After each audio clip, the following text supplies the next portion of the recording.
اس وقت کے مطابق کافر مسلسل اور مکروہ طور پر حق کا انکار کر رہے تھے اور مسلمان پر کھلے عام تشدد کر رہے تھے۔ تم اپنے رب کی کون کون سی نعمت کو جھٹلاؤ گے؟ در حقیقت جھٹلانے والوں کے لیے ایک مستقل نصیحت تھی، جو غرور اور ناشکری میں اندھے تھے اور مسلمانوں پر بغیر کسی اشتعال کے حملے کرتے اور قتل کر دیتے تھے۔ سورہ رحمان اللہ کی رحمتوں میں لامحدود فہرست کو خوبصورتی سے پیش کرتی ہے، یہ دل کو چھوتی ہے اور سچے ایمان والوں کی آنکھوں میں آنسو لاتی ہے۔ آخری حقیقت انسانوں میں حق کو نظر انداز کرنے کی کمزوری ہے۔ ہم جانتے ہیں کہ ہر چیز فانی ہے، اس کے باوجود ہم دنیاوی دولت اور آسائشوں کے حصول میں دیوانے ہیں۔ ہمیں اس بات کا علم ہونا چاہیے کہ اس زندگی میں ہمارے پاس جو کچھ ہے وہ مستقل نہیں ہے۔ ہمارے خاندان اور دوست ہمیں چھوڑ سکتے ہیں، اچھی صحت میں کمی آ سکتی ہے، ہماری دولت ختم ہو سکتی ہے، پھر بھی ہم مغرور اور تکبر میں رہتے ہیں۔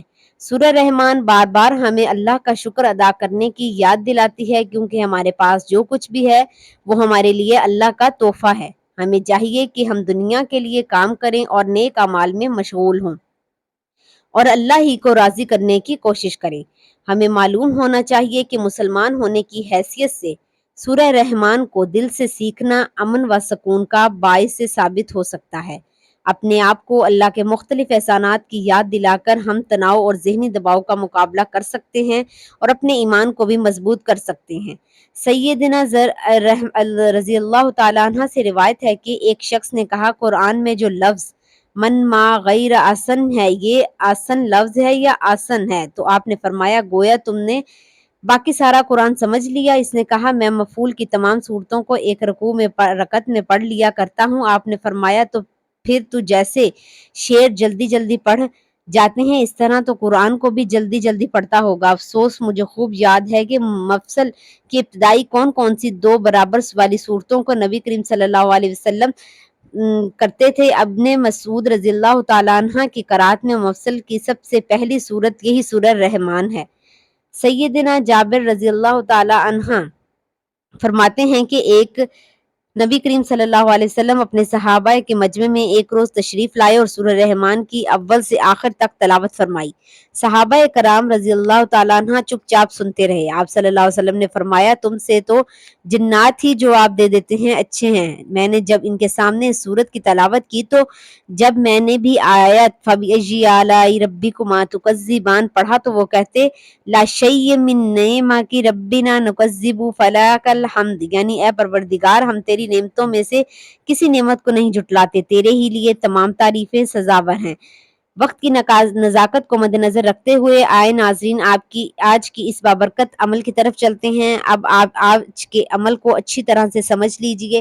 آپ نے کرنا کیا ہے، باوضو مسلح پر بیٹھ کر سب سے پہلے نبی کریم صلی اللہ علیہ وسلم کی ذات مبارکہ پر درود پاک پڑھنا ہے۔ درود پاک آپ کوئی سا بھی پڑھ سکتے ہیں، آپ چاہیں تو آپ آسان سا اور مختصر سا درود پاک پڑھ لیں یا صلی اللہ علیہ محمد پڑھ لیں، لیکن یاد رکھیں کہ اگر آپ نماز والا درود یعنی درود ابراہیمی پڑھتے ہیں تو سب سے زیادہ فضیلت والا ہے، سب سے زیادہ اہمیت والا ہے۔ میرے پیارے آقا صلی اللہ علیہ وآلہ وسلم تمام درودوں میں درود ابراہیمی کو ہی سب سے زیادہ محبوب رکھتے ہیں۔ درود ابراہیمی ایک مرتبہ ثواب کی نیت سے میرے ساتھ بھی پڑھ لیں۔ اللہم صلی علی محمد وعلی آل محمد کما صلیت علی ابراہیم وعلی آل ابراہیم انک حمید مجید۔ اللہم بارک علی محمد وعلی آل محمد کما بارکت علی ابراہیم وعلی آل ابراہیم انک حمید مجید۔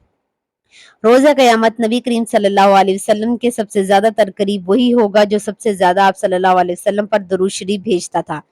حضرت ابن مسعود رضی اللہ تعالیٰ عنہ سے روایت ہے کہ رسول صلی اللہ علیہ وآلہ وسلم نے فرمایا، قیامت کے دن لوگوں میں سے سب سے زیادہ میرے قریب وہ ہوگا جو سب سے زیادہ مجھ پر درود بھیجے گا۔ وہ مواقع جہاں درود شریف ضرور پڑھنا چاہیے۔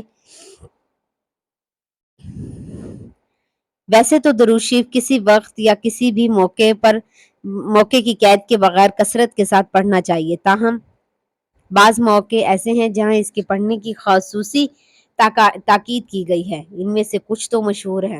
مثلاً ہر نماز کے آخری تشہد میں، قنوت وتر کے آخر میں، نماز جنازہ کی دوسری تکبیر کے بعد اور خطبہ جمعہ وغیرہ میں۔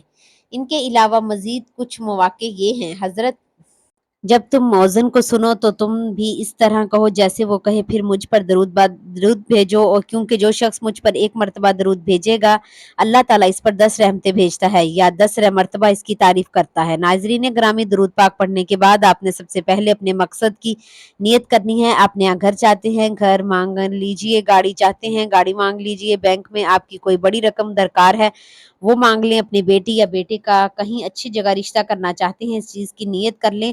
آپ کی اولاد نافرمان ہے اور آپ اپنی اولاد کو تابع کرنا چاہتے ہیں، شوہر نافرمان ہے، آپ کی بات نہیں مانتا، اس مقصد کے لیے پڑھ لیں، یا آپ اس طرح عرض کریں کہ ساری اکٹھی حاجات کی نیت کر لیں۔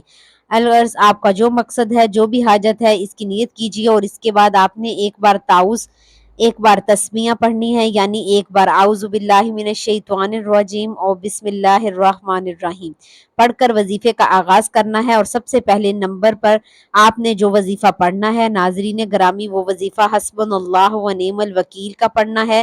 یہ وظیفہ آپ نے کیسے اور کتنی تعداد میں پڑھنا ہے توجہ کیجیے گا۔ آپ حسبنا اللہ و نعم الوکیل پڑھیں گے تو یہ ایک بار شمار ہوگا۔ اس طرح سے حسبنا اللہ و نعم الوکیل دائیں ہاتھ کی انگلی پر یا تسبیح کے دانوں پر صرف 11 بار پڑھیں گے۔ جب 11 بار آپ نے حسبنا اللہ و نعم الوکیل پڑھ لیں گے تو اس کے بعد آپ نے دوسرے نمبر پر جو وظیفہ کرنا ہے، پڑھنا ہے ناظرین گرامی، وہ وظیفہ ہے یا رازق۔ یہ وظیفہ بھی آپ نے دائیں ہاتھ کی انگلی پر یا تسبیح کے دانوں پر صرف 11 بار پڑھنا ہے۔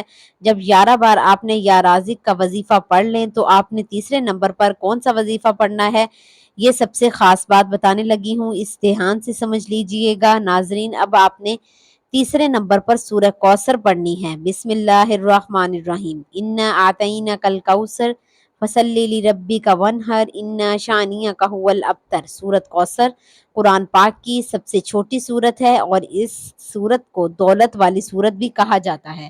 ناظرین گرامی، اس کے بہت زیادہ فائدے ہیں۔ سورہ کوثر کو آپ نے تیسرے نمبر پر صرف 3 بار پڑھنا ہے، اور اس کے بعد جو سب سے خاص وظیفہ وہ آپ نے پڑھنا ہے، وہ وظیفہ ہے سورہ رحمان کی آیت فَبِأَيِّ آلَاءِ رَبِّكُمَا تُكَذِّبَانِ کا ہے۔ اس آیت میں اللہ تعالیٰ ارشاد فرماتے ہیں کہ تم اپنے پروردگار کی کون کون سی نعمتوں کو جھٹلاؤ گے۔ ناظرین، چوتھے نمبر پر آپ نے اس آیت مبارکہ کو کتنی بار پڑھنا ہے یہ سمجھ لیجئے گا۔ فَبِأَيِّ آلَاءِ رَبِّكُمَا تُكَذِّبَانِ آپ یوں پڑھیں گے تو یہ ایک بار شمار ہوگا۔ اس طرح آپ سے اس آیت مبارکہ کو اپنے دائیں ہاتھ کی انگلیوں پر یا تسبیح کے دانوں پر 100 مرتبہ پڑھ لیں گے، یعنی ایک مکمل تسبیح 100 دانوں کی آپ نے فَبِأَيِّ آلَاءِ رَبِّكُمَا تُكَذِّبَانِ کی پڑھنی ہے۔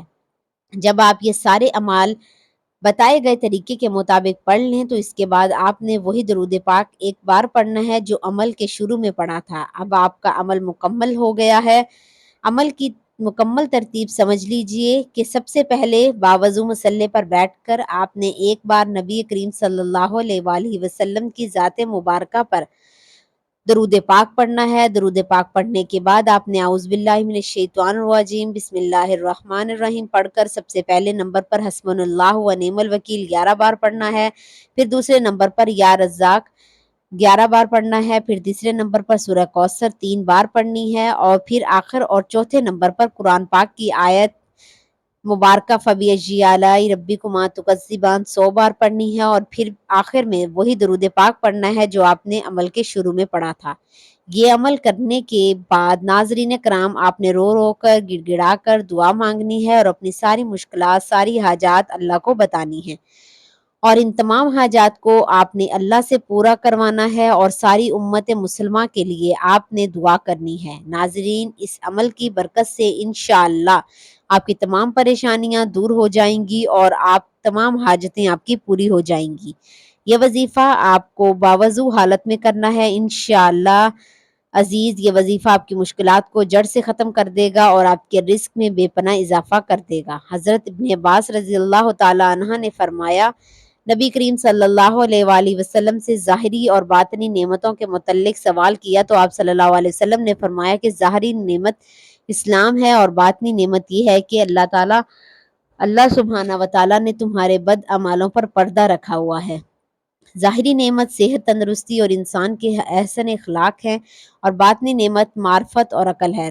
ظاہری نعمت وہ ہے جو آنکھوں سے نظر آتی ہے، مثلاً انسان کا مال، نسب، مرتبہ، اس کا حسن و جمال اور عبادت اور اطاعت کی توفیق، اور باطنی نعمت انسان کے دل و دماغ میں اللہ تعالیٰ کا علم، اس پر حسن یقین اور اللہ تعالیٰ کے بندوں سے مصائب اور آفات کو دور کرنا ہے۔ ناظرین گرامی، سورت میں فَبِأَيِّ آلَاءِ رَبِّكُمَا تُكَذِّبَانِ 31 بار ذکر فرمایا ہے، اور بار بار اس آیت کو ذکر کرنے کا فائدہ اس آیت کے معنی کو ذہنوں میں راسخ کرنا ہے اور اس کی اہمیت کو اجاگر کرنا ہے، کیونکہ جو چیز اہم ہو جاتی ہے اس کا ذکر بار بار کر کے اس کی تاکید کی جاتی ہے، اور جس چیز کی ذکر میں لذت ہو اس کا ذکر بھی بار بار کیا جاتا ہے، اور رب کی نعمتوں کے ذکر سے مسلمانوں کو لذت حاصل ہوتی ہے، اس لیے اس کا بار بار ذکر باقی رہا۔ یہ سوال یہ کہ آیت 31 بار ہی کیوں ذکر فرمائی، اس سے کم یا زیادہ بار کیوں نہیں ذکر فرمائی؟ تو ناظرین، یہ تعداد تو ایسی ہی ہے، اسی لیے اس خاص تعداد کی حکمت اور اس کے فائدے کو